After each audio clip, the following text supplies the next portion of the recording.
UP की breaking news लेकर हाजिर हूं मैं आपके साथ अभिलाषा। सबसे पहले बता दें आपको, यूपी सरकार ने देवबंद में एटीएस कमांडो सेंटर खोलने का ऐलान किया है। एटीएस कमांडो सेंटर के लिए 2000 वर्ग मीटर जमीन अलॉट भी हो गई है, जिस पर तेजी से काम शुरू हो गया है। मौजूदा हालात और चुनौतियों को देखते हुए योगी सरकार ने यह फैसला लिया है। सीएम योगी के सलाहकार शलभ मणि त्रिपाठी के मुताबिक यूपी से चुने हुए करीब 1.5 दर्जन एटीएस अफसरों की यहां तैनाती की जाएगी। और बता दें कि पिछले कुछ समय से देवबंद में आतंकी गतिविधियां होने से इसका नाम खराब हुआ है, जिसकी वजह से यूपी सरकार ने देवबंद में एटीएस कमांडो सेंटर बनाने का फैसला लिया है।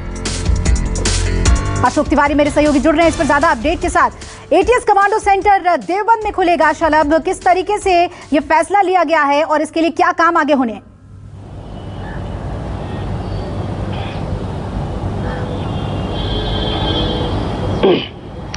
देखिए, निश्चित तौर पर ये उत्तर प्रदेश की योगी सरकार की तरफ से पहले से एक प्रस्तावित प्रोजेक्ट था, जिसको फिलहाल सरकार की तरफ से हरी झंडी दी गई है। वहां पर जमीन भी अलॉट कर दी गई है, जहां पर एटीएस कमांडो ट्रेनिंग सेंटर खोला जाएगा देवबंद में। सबसे खास बात यह है कि आपको याद होगा कि पश्चिमी उत्तर प्रदेश में जितने भी बड़े ऑपरेशन एटीएस की तरफ से या एसटीएफ की तरफ से अंजाम दिए गए, तो बहुत सारे इनपुट्स अब पश्चिमी उत्तर प्रदेश को लेकर उनको मिले और वहां पर कई आतंकियों की गिरफ्तारी भी पश्चिमी उत्तर प्रदेश के आसपास के इलाकों से की गई है। खासतौर पर देवबंद में जब ये एटीएस कमांडो ट्रेनिंग सेंटर खोला जाएगा, तो इसके पीछे की बड़ी वजह यह है कि उसके आसपास के तमाम सारे इलाके जो कि पहले से ही एटीएस के रडार पर रहते हैं, उनको वहां से कवर किया जा सकेगा। और आपको याद होगा कि लखनऊ के एयरपोर्ट पर और नोएडा में भी एटीएस कमांडो ट्रेनिंग सेंटर खोलने की योजना सरकार की तरफ से है। वहां पर भी काम जल्द ही शुरू होने वाला है। तो देवबंद में खासतौर पर एटीएस कमांडो ट्रेनिंग सेंटर खोलने के पीछे सरकार की जो मंशा है वो यही है कि देवबंद के आसपास यानी सहारनपुर के आसपास के जो जनपद हैं, वहां से उनको पूरी तरह से कमांड में रखा जाएगा, पूरी तरह से नियंत्रण में रखा जाएगा। क्योंकि बहुत ज्यादा गिरफ्तारियां पश्चिमी उत्तर प्रदेश से जो आतंकी गतिविधियों में लिप्त लोग रहे हैं, आतंकी लोग रहे हैं, उनकी गिरफ्तारी वहां पर एटीएस के द्वारा पूर्व में भी की गई है। इसी के मद्देनजर सरकार की तरफ से यह फैसला लिया गया है और मुख्यमंत्री योगी आदित्यनाथ की सूचना सलाहकार शलभ मणि त्रिपाठी ने बाकायदा ट्वीट करके इस बहुत शुक्रिया इस पूरी जानकारी हमें देने के लिए। ये भी लिखा गया है। बने रहिएगा, आप अगली खबर के लिए आपके पास लौटेंगे। जो बड़ी खबर है यूपी की, जनसंख्या नियंत्रण को लेकर सीएम योगी लगातार काम कर रहे हैं और अब जनसंख्या नियंत्रण कानून का मसौदा सीएम को सौंपा गया है। राज्य विधि आयोग ने सीएम योगी को जनसंख्या नियंत्रण का मसौदा सौंप दिया है। अगर इस मसौदे को सरकार के साथ दोनों सदनों में मंजूरी मिल जाती है तो 2 से ज्यादा बच्चों वाले माता पिता को ना तो सरकारी नौकरी मिलेगी, ना ही वो पंचायत या नगरीय निकाय चुनाव लड़ पाएंगे। अशोक मेरे सहयोगी इस पर जुड़े हुए हैं। जनसंख्या कानून ड्राफ्ट सौंप दिया गया है सीएम को। अशोक,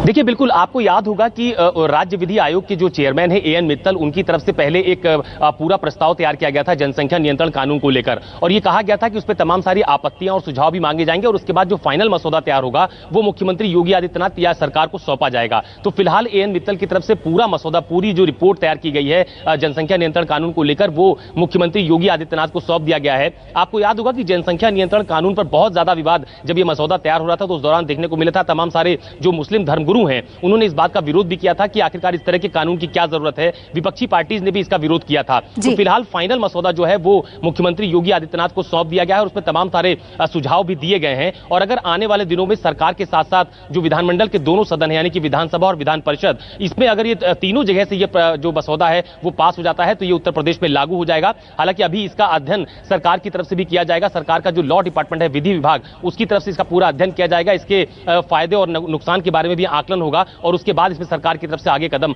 बढ़ाया जाएगा। लेकिन इतना जरूर है कि अगर ये जनसंख्या नियंत्रण कानून उत्तर प्रदेश में लागू होता है तो ये आने वाले चुनाव में बहुत बड़ा मुद्दा भी बनेगा, क्योंकि इसमें बहुत ज्यादा विपक्ष की तरफ से जो अब कह सकते हैं ये विरोध की बातें बीते दिनों सामने आई थी। तो फिलहाल अभी उसका अध्ययन किया जाएगा और उसके बाद जब सरकार से अनुमति मिलेगी फिर दोनों सदनों में इसको रख के पास कराया जाएगा। जी अशोक, बने रहिएगा हमारे साथ। और आइए उत्तर प्रदेश की तीसरी बड़ी ब्रेकिंग की तरफ बढ़ते हैं। यूपी में विधानसभा का मॉनसून सत्र शुरू हो गया है और सत्र के पहले ही दिन विपक्ष ने जोरदार हंगामा कर दिया। सदन की कार्यवाही शुरू होते ही एसपी और कांग्रेस ने योगी सरकार के खिलाफ जोरदार प्रदर्शन किया। विपक्ष ने महंगाई, ऑक्सीजन से मौत, कानून व्यवस्था को लेकर सरकार को घेरा और इस दौरान कांग्रेसी नेता ठेले पर सब्जियां लेकर रिक्शा चलाकर विधानसभा पहुंचे। वहीं दूसरी ओर एसपी के विधायक बैलगाड़ी चलाकर विधानसभा पहुंचे। अशोक मेरे साथ जुड़े हुए हैं लगातार। अशोक, पहले ही हालांकि मनाही हो गई थी कि विधानसभा के पास बैलगाड़ी, रिक्शा इस तरीके की चीजों से नहीं आएंगे, लेकिन तब भी अपना विरोध जताने के लिए विपक्ष के नेता पहुंचे विधानसभा।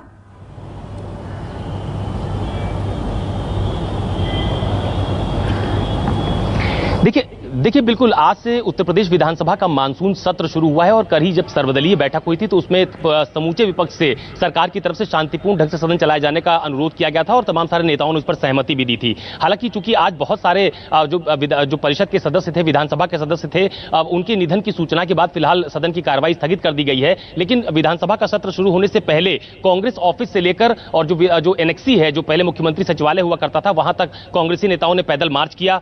सब्जी के ठेले लेकर पहुंची जो कांग्रेस विधायक दल की नेता है आराधना मिश्रा, जो यूपी कांग्रेस के अध्यक्ष है अजय कुमार लल्लू, वो गले में सरकार विरोधी बैनर लेकर आए थे। और इसके अलावा जो अगर आप समाजवादी पार्टी की बात कीजिए तो समाजवादी पार्टी के तमाम सारे नेता आज बैलगाड़ी से विधानसभा की तरफ जाने की कोशिश कर रहे थे। हालांकि विधानसभा के आसपास के इलाके को पूरी तरह से सील किया गया था, इसलिए फिलहाल वो विधानसभा के आसपास नहीं पहुंच पाए। लेकिन अपना विरोध प्रदर्शन जताने का जो एक तरीका विपक्ष की तरफ से अख्तियार किया गया था उसमें वो पूरी तरह से कामयाब हुए हैं। और समूचे विपक्ष का यह कहना है कि आने वाले दिनों में चूंकि इस बार सदन की कार्रवाई बहुत लंबी नहीं चलेगी, लेकिन जितने दिन भी सदन की कार्रवाई चलेगी उस दौरान विपक्ष तमाम सारे मुद्दों को लेकर सरकार की घेरेबंदी करेगा। और इसके पीछे एक बड़ी वजह आप ये भी समझ लीजिए कि अगले साल यूपी में विधानसभा के चुनाव है, लिहाजा हर पॉलिटिकल पार्टी अपने आप को पूरी मजबूती के साथ जनता के सामने लाना चाहती है। बिल्कुल, और सरकार सत्र सफलतापूर्वक चला पाती है या नहीं, इस पूरे जोरदार प्रदर्शन और हंगामे के बीच ये देखना अहम होगा। शुक्रिया अशोक आपका पूरी अपडेट हमें देने के लिए। तो ये थी उत्तर प्रदेश की बड़ी ब्रेकिंग खबरें और एक ब्रेक के लिए यहां पर रुक रहे हैं। आप बने रहिए न्यूज़ 24 के साथ।